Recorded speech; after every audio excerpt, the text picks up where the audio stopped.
ओम अज्ञानतिमिरान्धस्य ज्ञानाञ्जनशलाकया चक्षुरुन्मिलितं येन तस्मै श्रीगुरवे नमः। श्रीचैतन्यमनोभीष्टं स्थापितं येन भूतले स्वयं रूपं कदा मह्यं ददाति स्वपदान्तिकं। नमो ओं विष्णुपादाय कृष्णपृष्ठाय भूतले श्रीमते भक्तिवेदान्तस्वामिनीति नामिने। नमस्ते सारस्वती देवी गौरवाणी प्रचारिणी निर्विशेषशून्यवादी पाश्चात्यदेशतारिणी। जय श्री कृष्ण चैतन्य प्रभु नित्यानंद श्री अद्वैत गदाधर श्रीवास आदि गौर भक्तवृंदा। हरे कृष्णा कृष्णा कृष्णा हरे हरे, हरे राम राम राम हरे हरे।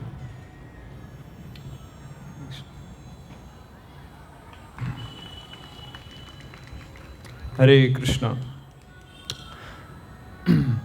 सो आप सभी भक्तों का हार्दिक स्वागत है इस्कॉन मंदिर अहमदाबाद के रविवार सत्संग कार्यक्रम में। तो हम सब यहाँ हर रविवार को एकत्र होते हैं और जैसा कि आप सब लोग जानते होंगे, कुछ लोग नए भी होंगे, तो हर रविवार को संध्याकालीन में यहाँ पर भगवान का सुंदर आरती और कीर्तन होता है। उसके बाद गीता भागवत के ऊपर प्रवचन होता है। सप्ताह में एक दिन रविवार को ये विश्व के हर इस्कॉन मंदिर में आयोजित होता है। हमारे इस्कॉन के जो संस्थापक आचार्य हैं, His Divine Grace Srila Prabhupada, उन्होंने ये बहुत सुंदर आयोजन किया है कि हर रविवार को इस्कॉन मंदिर के हर एक केंद्र में इस तरह सत्संग कार्यक्रम हो, लोगों के अंदर कृष्णा भावनामृत जागृत हो और धीरे धीरे समाज का और इस तरह पूरे विश्व का कल्याण हो। इसलिए हमें सबसे पहले ये समझना है, जैसे भगवान भगवत गीता में शुरुआती जब उपदेश देते हैं अर्जुन को, तो सबसे पहला उपदेश ये देते हैं अर्जुन को कि हम ये शरीर नहीं, हम आत्मा हैं। और ये सारा उपदेश सुनने के बाद अर्जुन जब युद्ध लड़ता है और युद्ध में जब विजय प्राप्त कर लेता है और फिर उसके अंदर दुख उत्पन्न होता है कि ये मेरे सारे जो संबंधी थे, जो मेरे भाई थे, ये सब, इन सब का मृत्यु हो गया। तो मृत्यु देखकर अर्जुन को बहुत दुख हुआ और फिर भगवान बोले अर्जुन को कि मैंने तुम्हें इतना गीता सुनाया, तुम्हें इतना समझाया कि हम ये शरीर नहीं है, हम आत्मा है, फिर भी तुम दुख कर रहे हो। अर्जुन बोले कि मैं क्या करूं भगवान, मैं आखिर में भी एक मेरे अंदर भी कुछ भावना है, मेरे अंदर भी कुछ इमोशंस है। तो हर समय मैं ये याद नहीं रख पाता हूँ कि मैं शरीर नहीं हूँ, मैं आत्मा हूँ, और ये मेरा जो भाई है, ये जो मेरे माता पिता है, ये भी शरीर नहीं है, हम आत्मा हैं, और हम सब आत्मा जो है भगवान के अंश है। तो ये हर समय याद नहीं रहता है। अगर मेरे सगे संबंधियों को कुछ दुख होता है तो मैं भी दुखी हो जाता हूँ।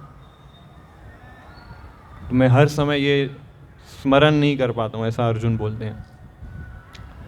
तो अब भगवान बोलते हैं कि इसलिए भगवान फिर अगले श्लोक में बोलते हैं, दूसरे अध्याय के 14वें नंबर के श्लोक में, कि हमें सहनशील बनना है। जब तक हम इस भौतिक शरीर में हैं तब तक हमें सहनशीलता को प्रैक्टिस करना है। तो जो व्यक्ति सुख दुख को, मान अपमान को, ठंडी गर्मी को सहन करता है और सहन करते करते भगवान की भक्ति को प्रैक्टिस करता है, तो भगवान कहते हैं वही व्यक्ति क्वालिफाइड हो जाता है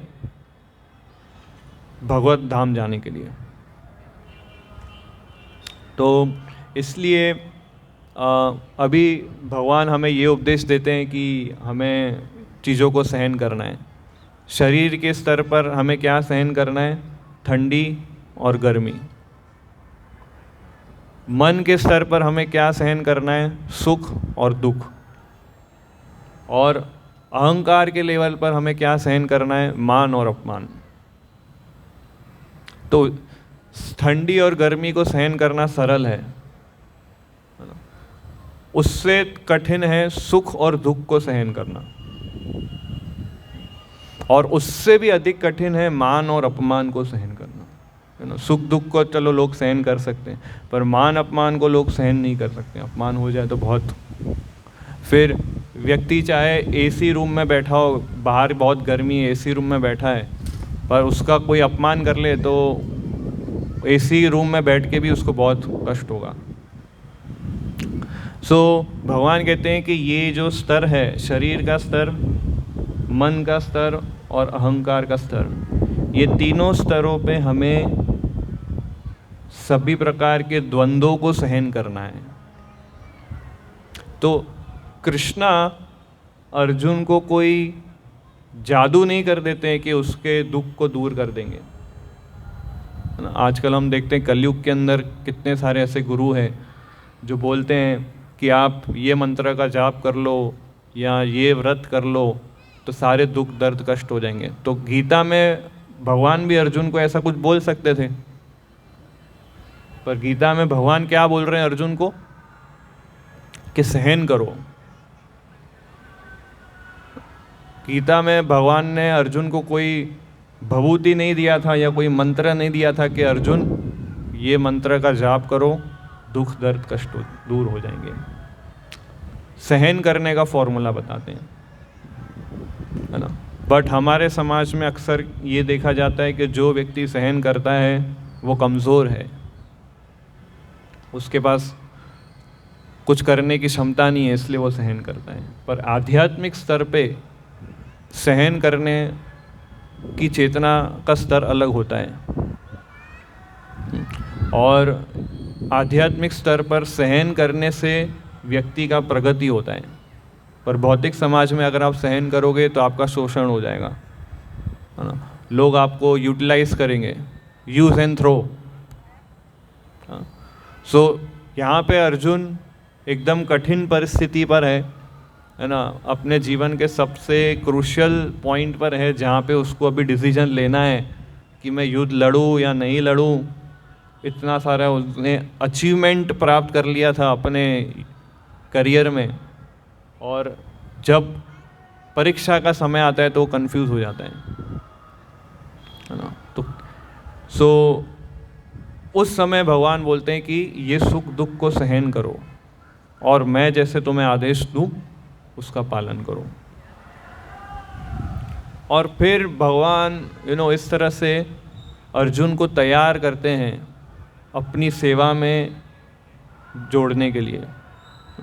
तो इसलिए भगवान की सेवा जब हम करते हैं और सही भावना से अगर हम करते हैं तभी उसका परिणाम मिलता है। तो अर्जुन की भावनाएं सही नहीं थी, वो अपने आप को तैयार नहीं कर पाया, इसलिए भगवान ने अर्जुन को भगवत गीता का उपदेश सुनाया। और फिर 10वें अध्याय में भगवान अर्जुन को एक बहुत फॉर्मूला बताते, एक फॉर्मूला,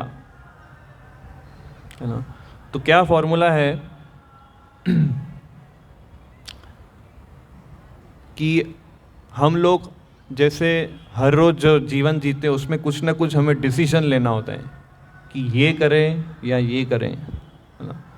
इस राह पे चलें क्या उस राह पे चलें, है ना? हर समय हमें कुछ ऐसा निर्णय लेना पड़ता है हर एक स्टेप पर कि इस बात को मैं स्वीकारूं या कि उस बात को मैं स्वीकारूं, है ना? डिसीजन लेना पड़ता है, हम दोनों चीज़ नहीं कर सकते, या इस तरफ या उस तरफ। तो भगवत गीता में एक ऐसा श्लोक बोलते हैं भगवान जिसमें भगवान बताते कि मैं उस व्यक्ति को मार्गदर्शन देता हूँ कि उसको किस राह पे जाना चाहिए। आप सोचिए अगर भगवान हर डिसीजन में हमको आंसर दें कि ये करना है कि वो करना है, भगवान बोले ये करना है, तो हमारा जीवन एकदम परफेक्ट चलेगा। तो भगवान बोलते हैं मैं उस कुछ खास लोगों के साथ ही ऐसा करता हूँ। तो कौन है वो खास लोग? भगवान 10वें अध्याय में बोलते हैं, 10वें नंबर के श्लोक में, तेषां सतत युक्तानां भजतां प्रीतिपूर्वकं ददामि बुद्धि योगम तम, ददामि बुद्धि योगम तम। मैं उस व्यक्ति को बुद्धि देता हूँ। पर किस व्यक्ति को? तेषां सतत युक्तानां भजतां प्रीतिपूर्वकम, जो मेरी भक्ति में सतताम युक्तानाम लगा हुआ है, और केवल लगा नहीं हुआ है, प्रेम पूर्वक लगा हुआ है, भजताम प्रीतिपूर्वकम। तो अगर हम हर समय भगवान की प्रेममयी सेवा में लगेंगे तो भगवान हमारे हृदय में जो परमात्मा के रूप में बैठे हैं हमें हर समय गाइड करेंगे कि ये करना है कि वो करना है ना, इस राह पे चलना है कि उस राह पे चलना है, सही क्या है गलत क्या है। आप सोचिए, जिस व्यक्ति को भगवान डायरेक्ट ऐसे उपदेश दें कि ऐसा करो, उस व्यक्ति का जीवन कितना परफेक्ट चलेगा। पर एक ही कंडीशन रखी है भगवान ने। क्या है वो कंडीशन? तेषां सतत युक्तानां भजतां प्रीतिपूर्वकम। पूरे भगवत गीता का सबसे प्रैक्टिकल श्लोक है ये। तो हर एक, मतलब आप कोई बिजनेस कर रहे हैं, आप कोई पढ़ाई कर रहे हैं या जॉब कर रहे हैं, उसमें भी कितने सारे डिसीजन लेने होते हैं। सारे डिसीजन भगवान आपको दे कि ऐसा करो, पर किस व्यक्ति को देते हैं? जो सततम युक्तानाम, जो कॉन्टिन्यूअस मेरी सेवा में लगा हुआ है, उसको ये देते हैं। अगर हम भगवान की कंटिन्यूअस सेवा कब कर सकते हैं? जब हम भगवान के प्रति स्नेह भाव प्रकट करेंगे। स्नेह जब भगवान के प्रति हमारे अंदर स्नेह भाव प्रकट होगा, तब हम भगवान की कंटिन्यूअस सेवा कर पाएंगे। आप सोचिए, जैसे आपके घर पे आपके माता पिता है और उनका तबीयत बिगड़ जाता है फॉर एग्ज़ाम्पल, तो आप क्या करेंगे? स्नेहपूर्वक उनकी सेवा करेंगे या नहीं करेंगे? करेंगे, है ना? क्योंकि आपका उनसे एक रिलेशन बन गया है। अब हमारी समस्या क्या है कि हमारा भगवान से अभी तक वो संबंध हम स्थापित नहीं कर पाए हैं, और क्योंकि वो संबंध स्थापित नहीं कर पाए, इसलिए वो स्नेह भाव से हम लोग सेवा नहीं कर पाते हैं भगवान की, जो कि भगवान हमसे चाहते हैं कि वो स्नेह भाव से सेवा करें। देखिए, भगवान के प्रति स्नेह भाव जब हम प्रकट करते हैं तो भगवान हमसे आकर्षित होते हैं। आप सोचिए, भगवान को कौन आकर्षित कर सकता है, कौन अट्रैक्ट कर सकता है? इस संसार में आप उस व्यक्ति को अट्रैक्ट कर सकते हो जिसको ज़रूरत है। उदाहरण के तौर पे, अगर कोई व्यक्ति भूखा है तो उसको आपको अट्रैक्ट करना हो तो क्या करना होगा? आपको उसको खाना देना पड़ेगा। कोई व्यक्ति को बहुत प्यास लगी है, उसको आपको अट्रैक्ट करना हो तो आपको उसको पानी देना पड़ेगा, तो आपको अट्रैक्ट हो जाएगा। अगर कोई आपके पास कोई स्टूडेंट आता है और बोलता है मुझे इस कॉलेज में एडमिशन चाहिए, और आपके पास कोई पॉलिटिकल पावर है, तो इसको यूज़ करके आप उस स्टूडेंट को उस कॉलेज में एडमिशन दिला सकते हैं, तो आप वो स्टूडेंट को अट्रैक्ट कर सकते हैं अपनी तरफ। पर भगवान को हम कैसे अट्रैक्ट करें? भगवान को तो कोई चीज़ की आवश्यकता नहीं है ना। वो आत्मा राम है, पूर्ण तरह से संतुष्ट व्यक्ति है भगवान। तो उनको कैसे हम अट्रैक्ट कर सकते हैं, है ना? आप कुछ भी चीज़ भगवान को देंगे, कोई भी वस्तु देंगे, वो भगवान ने ही बनाई है कि नहीं? हर एक वस्तु भगवान ने बनाई है। उनके सामने जो चीज़ आती है, भगवान के सामने कोई भी चीज़ आएगी, उनके द्वारा ही बनाया है। तो आप कैसे भगवान को अट्रैक्ट कर सकते हैं? इसलिए भगवान को अट्रैक्ट करना आसान नहीं है, भगवान को आकर्षित करना हमारी ओर आसान नहीं है। इसलिए हमें समझना होगा कि भगवान को कैसे आकर्षित किया जाए अपनी ओर, क्योंकि भगवान उस व्यक्ति की ओर आकर्षित हो जाते हैं। गीता में बोलते हैं, मैं उस व्यक्ति के प्रति आकर्षित हो जाता हूँ जो प्रेम पूर्वक मेरी भक्ति में लगा हुआ है। हमारी समस्या क्या है कि हम प्रेम पूर्वक भक्ति में नहीं लग पा रहे हैं, क्योंकि वो संबंध स्थापित नहीं हुआ है। चैतन्य चैतामृत में कविराज गोस्वामी लिखते हैं, जीवेर स्वरूप होए कृष्णेर नित्य दास, कि जीव का जो मूलभूत स्वरूप है वो है भगवान का दास बनना। तो ये हमारा स्वभाव है, मूलभूत स्वभाव है कि हम भगवान के दास हैं। बट अनंत काल से हम इस स्वभाव को भूल चुके हैं और इस शरीर में ऐसे कई सारे शरीर हम ले चुके हैं और उसमें हम अपने आप को शरीर से आइडेंटिफाई करते हैं और इस संसार को भोगने का प्रयास करते हैं, क्योंकि अल्टीमेटली हमारा लक्ष्य क्या है? सुखी रहना, आनंद में रहना। तो हम ये सोचते हैं कि अगर हम इस संसार को बहुत अच्छे से एंजॉय करेंगे, अच्छे से संसार बनाएंगे तो हम सुखी हो जाएंगे। पर बहुत कम लोग हैं जो सुखी हो पाते हैं ना। इस संसार में दुख आसानी से मिल जाता है पर सुख आसानी से नहीं मिलता है ना। हमें इस संसार में क्या चाहिए? सुख या दुख? क्या चाहिए बताइए? सुख चाहिए कि दुख चाहिए? दुख, सुख। अच्छा, भगवान ने इस संसार को बोला है दुखालय, इसलिए यहाँ पे दुख ही मिलेगा, सुख नहीं है।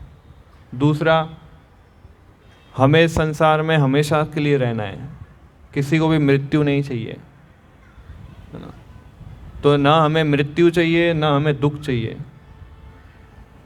हमें क्या चाहिए? सुख चाहिए और अमर रहना है। हमें मरना नहीं है, हमेशा अमर रहना है और हमेशा सुखी रहना है। ये दोनों चीज़ यहाँ अवेलेबल नहीं है। इसका मतलब हम गलत एड्रेस पे आ गए हैं। जो चीज़ हमें चाहिए वो यहाँ नहीं मिल रही है। ना कोई व्यक्ति अमर है ना कोई व्यक्ति सुखी है। हर व्यक्ति की मृत्यु होती है और हर व्यक्ति को दुख मिलता है। तो गलत एड्रेस पर आ गए हम। जो हम चाह रहे हैं वो हमें नहीं मिलता है, तो क्या करना चाहिए हमें फिर? एक दुकान पे आप जाएं, आपको वो वस्तु नहीं मिले तो आप क्या करते? दूसरी दुकान पे जाते हैं। पर हम लोग क्या कर रहे हैं? उसी दुकान को पकड़ के बैठे, नहीं उधर मिलेगा, ढूंढो, ये ड्रॉवर से ढूंढो, वो ड्रॉवर से ढूंढो, कहीं ना कहीं तो मिलेगा, कहीं ना कहीं तो मिलेगा, ऐसा प्रयास में लगे हुए हैं सब। दूसरा समझने वाला बात यह है कि इस संसार में दुख आसानी से मिल जाता है ना। जैसे कोई 6 महीना, जैसे मैं अभी, जैसे फॉर उदाहरण के तौर पे अगर मैं खड़ा होता हूँ और मेरी कमर में दुखे तो 1 महीने तक कमर में दुखेगा, 1 महीने तक मुझे दुख होगा। पर क्या कभी ऐसा होता है कोई व्यक्ति बोले मैं आज 1 महीने से बहुत सुखी हूँ, 1 महीने से मेरा मन बहुत शांत है और अच्छा है और मेरे को कोई कष्ट नहीं? ऐसा कभी होता है? पर 1 महीने तक दुखी सब रहते हैं। कोई ऐसा बोलता है आज 15 दिन से मैं उठता हूँ बैठता हूँ कहीं भी हूँ, बहुत माइंड पीसफुल है, कहीं कुछ समस्या नहीं है, कहीं कुछ दुख दर्द नहीं है। तो ऐसा नहीं है। तो दुख जो है लंबे समय तक रहता है, सुख जो है बहुत क्षणिक है। तो ये भौतिक संसार के इस वास्तविकता को जब तक हम नहीं स्वीकारेंगे तब तक हम भगवान को अपनी तरफ अट्रैक्ट नहीं कर पाएंगे, आकर्षित नहीं कर पाएंगे। तो भगवान के प्रति स्नेह भाव तब डेवलप होगा जब हम इस पॉइंट से कन्विंस्ड होंगे कि वास्तविक सुख जो है मुझे यहाँ नहीं मिलेगा, वास्तविक सुख मुझे भगवान से जब मैं अपना संबंध जोड़ूंगा तब मिलेगा, जो कि हम अभी नहीं कर रहे हैं। और कर भी रहे हैं तो मन लगा के नहीं कर रहे हैं, सिंसियरली नहीं कर रहे हैं। सो हम एक अणु हैं और भगवान जो है वो विभु है। जैसे सूर्य और सूर्य की किरणें, सूर्य की किरणें में छोटे छोटे आपने देखे होंगे पार्टिकल्स होते हैं, और सूर्य विशाल होता है बहुत। तो सूर्य भगवान है और सूर्य की जो किरणों में जो पार्टिकल्स है वो हम आत्मा हैं। तो जैसे मैंने बताया कि जीवेर स्वरूप है नित्य कृष्णदास, आत्मा जो है वो भगवान का अंश है। तो वो अंश जब भगवान के संपर्क में आता है तो स्फुरित हो जाता है, उसके सारे गुण विकसित हो जाते हैं और सारे नेगेटिविटी समाप्त हो जाती है, क्योंकि हम भगवान के ही अंश हैं।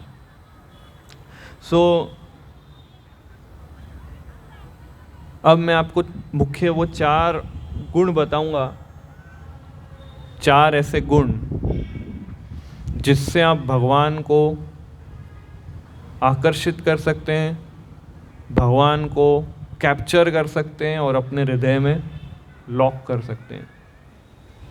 ऐसे 4 गुण हैं। तो जो व्यक्ति इन 4 गुणों को विकसित करता है वो भगवान को अपनी तरफ आकर्षित कर सकता है, भगवान को अपने हृदय में कैद कर सकता है। तो सबसे पहला गुण है आशावादी, कि हर परिस्थिति में वो आशावादी रहता है, मतलब निराश कभी नहीं होता है वो। कई बार हमारे भक्त भी कई बार निराश हो जाते हैं, ये सोचते हैं कि हम इतने समय से भक्ति कर रहे हैं, इतने समय से मंदिर आ रहे हैं, इतने समय से माला जप कर रहे हैं, कुछ हो नहीं रहा है जीवन में। हाँ, तो निराशा, और उस कारण से फिर उनका उत्साह कम हो जाता है। सो अर्जुन के साथ भी कुछ ऐसा ही हुआ था, उसका भी उत्साह कम हो गया था जब युद्ध मैदान में गया था। सो पहला पॉइंट है कि अगर हमें भगवान को आकर्षित करना है तो आशावादी बनना पड़ेगा हमें। कोई भी परिस्थिति में, कोई भी समय हम निराश नहीं होना है हमें। तो उम्मीद और आशा ये सबसे पहला गुण है उस भक्त का, चाहे उसको परिणाम मिले या नहीं मिले। जैसे उदाहरण कि यशोदा माता भगवान कृष्ण को, क्योंकि भगवान कृष्ण बहुत शरारत करते थे, मटकी फोड़ते थे और सब जगह गंदगी कर देते थे, तो यशोदा माता ने सोचा कि कृष्ण को सबक सिखाना पड़ेगा, मैं नहीं सिखाऊंगी तो कौन सिखाएगा उसे। तो यशोदा माता ने भगवान को बांधना शुरू किया रस्सी से। तो जितनी भी रस्सी लाई हमेशा 2 उंगली छोटी पड़ जाती थी। तो सभी अपने गोपियों और सखियों को बोला कि और रस्सी ले आओ, तो और रस्सी ले आए, भगवान को बांधा तो 2 उंगली और छोटी हो गई। तो ऐसा कंटिन्यूअस यशोदा माता ने प्रयास किया पर भगवान बंधे ही नहीं। तो यशोदा माता यहाँ पर निराश नहीं हुई, सुबह से लेके दोपहर तक कंटिन्यूअस यशोदा माता ने अपना प्रयास जारी रखा, ये सोच के कि नहीं भगवान को बांध दूंगी मैं। ये पहला गुण होता है भक्त का, कि वो हमेशा आशावादी रहता है, हर समय उम्मीद रखता है कि भगवान एक दिन कृपा देंगे। दूसरा गुण है कि भगवान को वो अपना मानता है ना। अक्सर हम ये सोचते हैं कि मैं भगवान का हूँ, या भगवान मेरे माता है, भगवान मेरे पिता है ना। तो पर दूसरा गुण क्या है कि वो ये सोचता है कि कृष्णा मेरे हैं, मैं भगवान का हूँ, ये सब बोलते हैं, पर कितने लोग ऐसा बोलते हैं कि भगवान मेरे हैं। तो ये स्तर पे हमें आना है, ये सोचना है कि भगवान मेरे हैं, ये भाव हमें प्रकट करना है। मैं भगवान का हूँ ये सब बोलते हैं, क्यों बोलते हैं मैं भगवान का हूँ? क्योंकि वो सुनने में थोड़ा अच्छा लगता है कि मेरी कोई इच्छा होगी तो भगवान पूरी कर देंगे। तो शुरुआती दौर में जब हम कॉलेजों में जाते हैं और प्रचार करते हैं तो हम लड़कों को बोलते हैं, जो भी युवा वर्ग होता है उनको बोलते हैं कि भगवान की भक्ति आप कीजिए, वो आपके परम पिता है। तो ये सुन के उनको अच्छा लगता है, भाई परम पिता है तो हम जो भी इच्छा करेंगे भगवान पूरी कर देंगे। तो फिर उनको अच्छा लगता है, वो भक्ति करते हैं, फिर धीरे धीरे भक्ति करते हैं। फिर हम उनको बोलते हैं कि भगवान की भक्ति करो, आप भगवान के दास हो। तो ये सुनते तो थोड़ा उनको अचंभित लगता है, अरे अभी तो बोले भगवान हमारे पिता है, अभी कुछ दिन बाद बोल रहे हैं कि भगवान, हम भगवान के दास हैं। तो भगवान के दास सुनते तो उनको अच्छा नहीं लगता है। क्यों? क्योंकि दास है तो फिर दास का कार्य क्या होता है? सेवा। जब तक मेरी इच्छा भगवान पूरी कर रहे हैं वो अच्छा लगता है सुनना, पर भगवान की सेवा करना है वो अच्छा नहीं लगता है। तो हमें किस स्तर पे आना है? भगवान मेरे हैं, मैं भगवान का हूँ, वो सही बात है। तो भगवान मेरे हैं, ये भाव से हमें भक्ति करनी है। आम तौर पे लोग इस तरह मानते हैं कि हाँ, ये मंदिर जाना है, भगवान को भोग लगाना है, भगवान की सेवा करना है, भगवान के विग्रहों को सजाना है। तो ये तो कोई भी कर सकता है, इसमें क्या बड़ी बात है। और भगवान तो विग्रह के रूप में है, कोई वास्तविक में भगवान थोड़ी ना है ये, है ना। ये तो एक मूर्ति है, मूर्ति को ही आप सब कुछ मान के बैठोगे तो हो जाएगा कल्याण। मूर्ति को पूजने से भगवान कैसे मिल सकते हैं? तो लोग इस तरह की भावनाएं रखते हैं, और ये भावना की वजह से वो भगवान से और दूर चले जाते हैं। ऑलरेडी हम भगवान से दूर हैं, पर और दूर चले जाते हैं। बट हम सबको ये अल्टीमेटली ये साक्षात्कार पे आना है कि मैं भगवान का हूँ। मैं भगवान को जब तक भोग नहीं लगाऊंगा भगवान कैसे खाएंगे? मैं भगवान का श्रृंगार नहीं करूंगा तो भगवान को सुंदर कौन बनाएगा?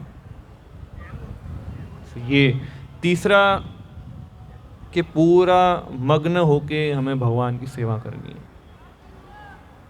उसको बोलते हैं इंग्लिश में एब्जॉर्प्शन। तो वो एब्जॉर्प्शन से जब इतना मग्न होके भगवान की सेवा करता है वो भक्त, कि दिन का रात कब हो गया, रात का दिन कब हो गया, उससे पता नहीं चलता है। तो आप सोचिए, सेवा में एब्जॉर्प्शन कब आता है, सेवा के अंदर मन कब मग्न हो जाता है? जब,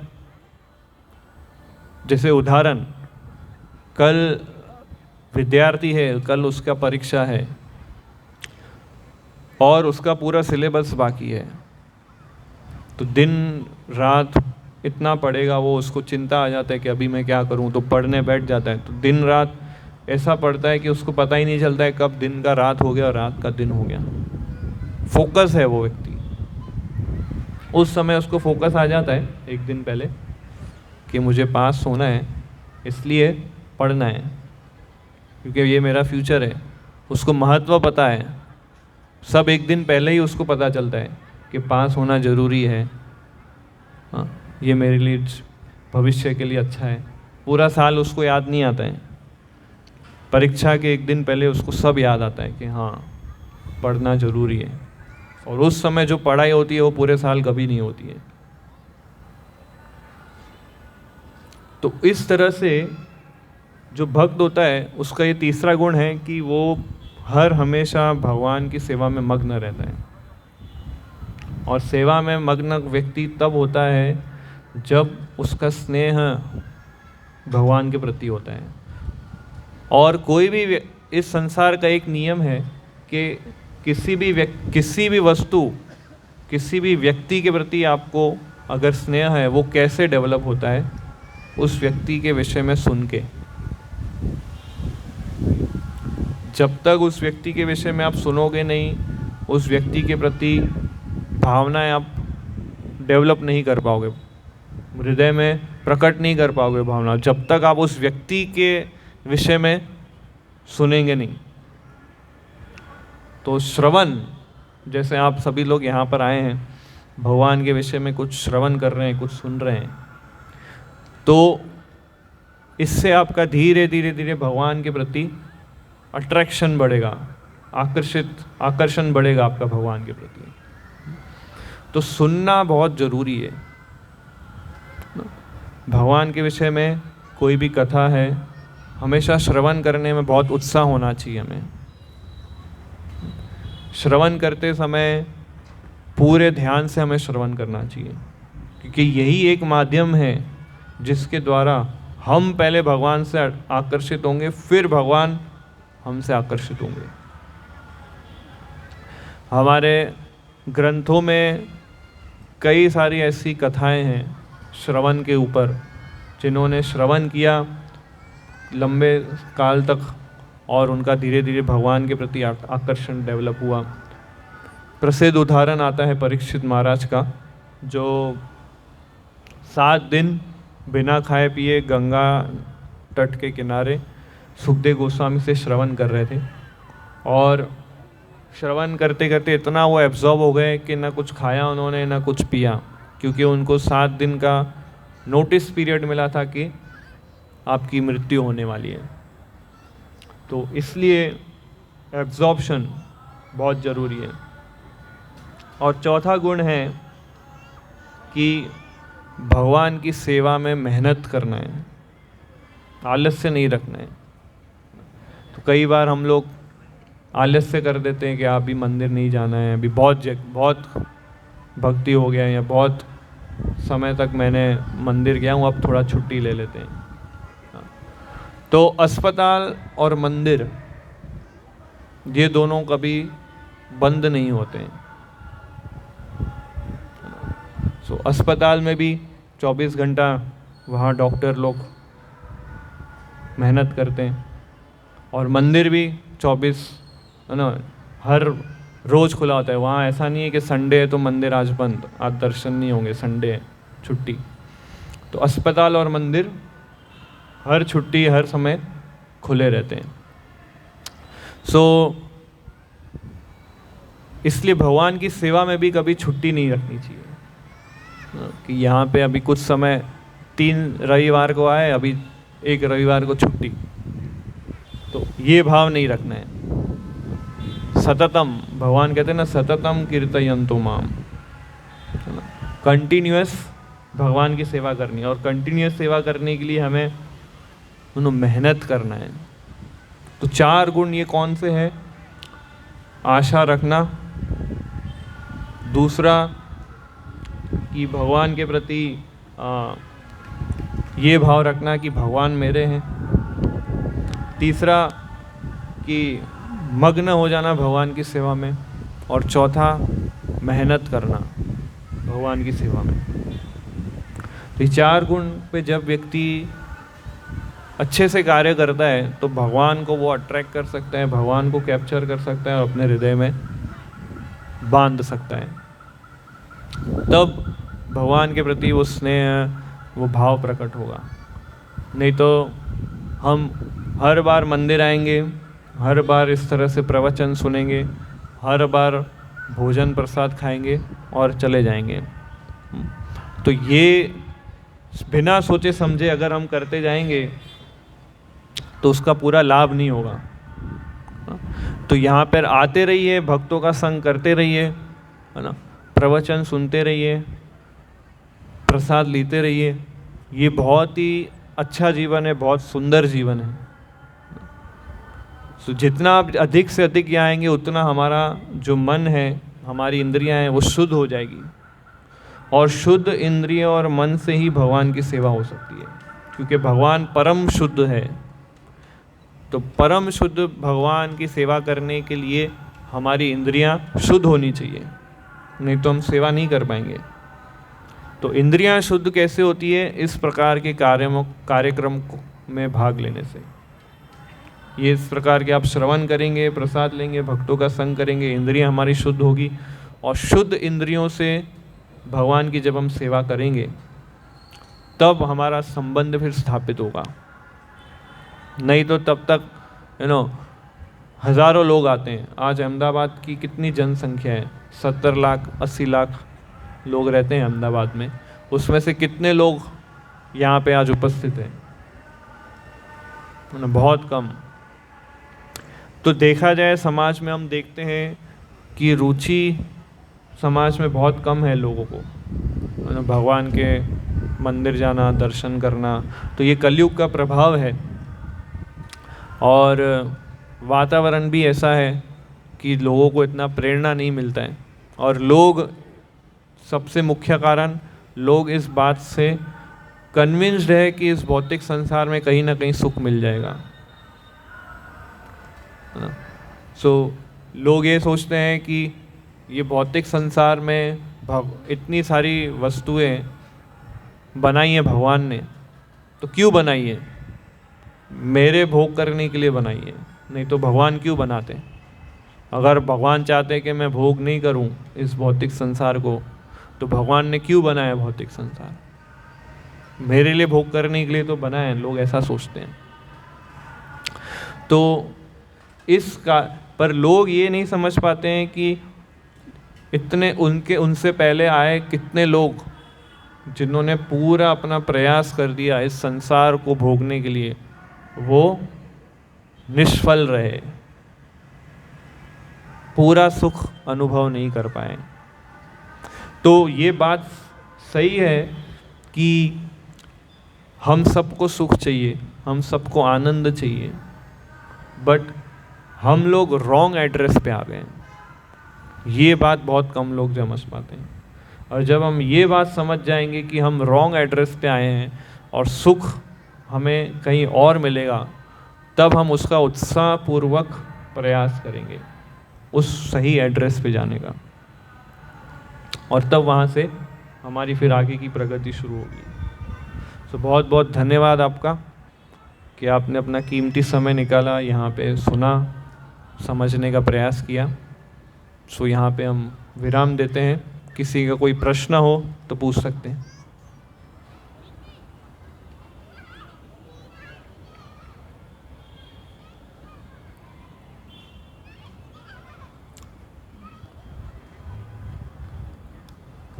हरे कृष्णा। आप में से किसी का अगर कोई प्रश्न है तो वो प्रभु जी से आप पूछ सकते हैं। आज के प्रवचन से संबंधित कोई प्रश्न है किसी का तो आप पूछ सकते हैं, कृपया। उनका एक क्वेश्चन है।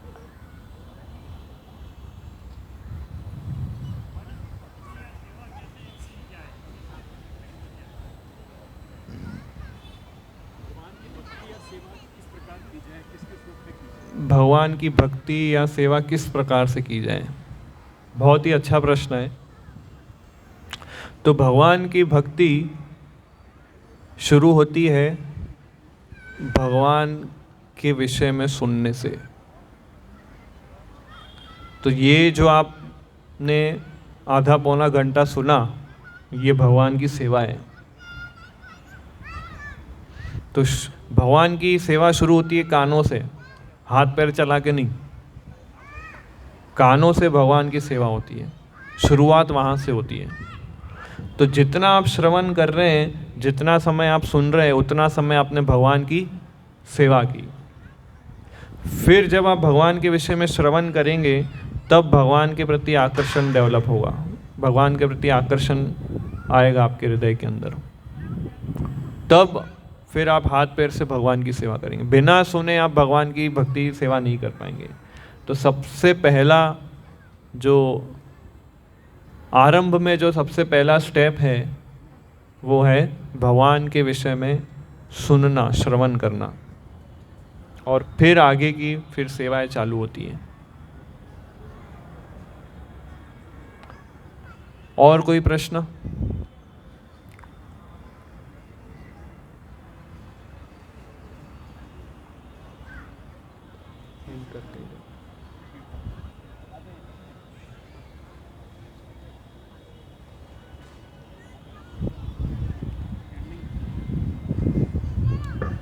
हरे कृष्णा। अभी प्रभु जी 5 मिनट का अभी हमारे साथ में कीर्तन करेंगे। आप सब कृपया करके कीर्तन में भाग लीजिए और कीर्तन के पश्चात ही कुछ महत्वपूर्ण सूचनाएं आपको दी जाएंगी और उसके पश्चात ही प्रसाद प्रारंभ होगा। तो अभी एक कीर्तन होगा।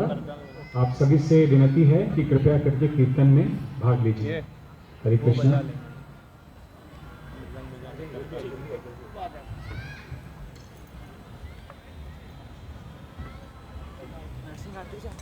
नहीं कीर्तन आता है ना अच्छे से बोलना।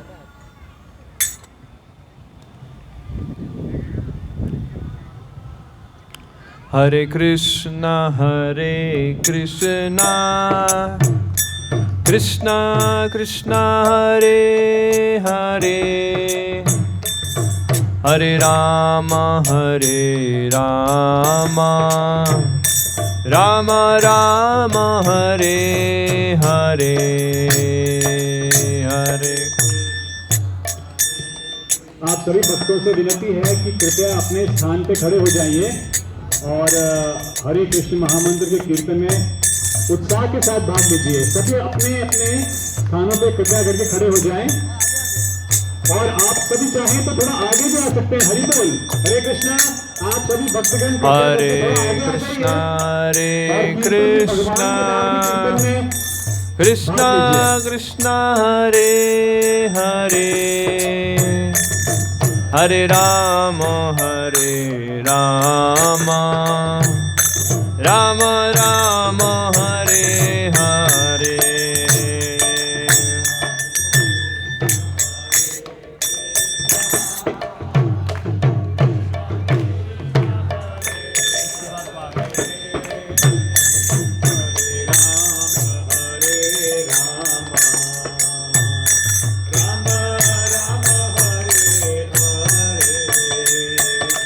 हरे कृष्णा कृष्णा कृष्णा हरे हरे, हरे राम राम राम हरे हरे। हरे कृष्णा कृष्णा कृष्णा हरे हरे, हरे राम राम हरे हरे। हरे कृष्णा कृष्णा कृष्णा हरे हरे, हरे राम राम राम हरे हरे।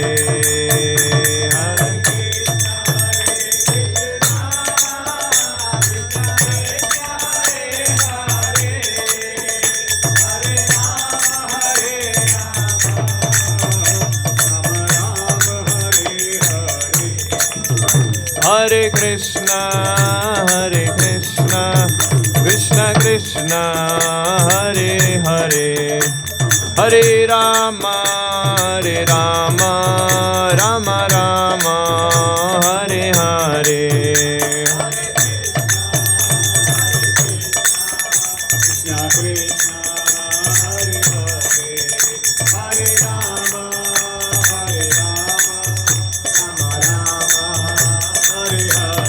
हरे कृष्णा कृष्णा कृष्णा हरे हरे, हरे राम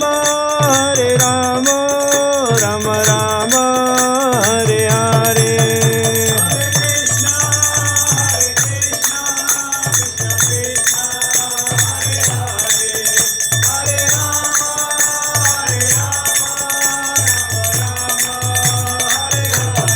जय राधा गोविंद राधे,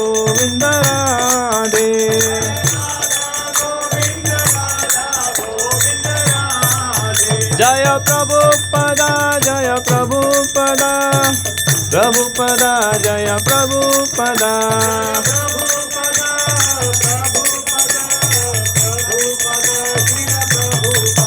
निताय गौर हरि बोल निताय गौर हरि बोल।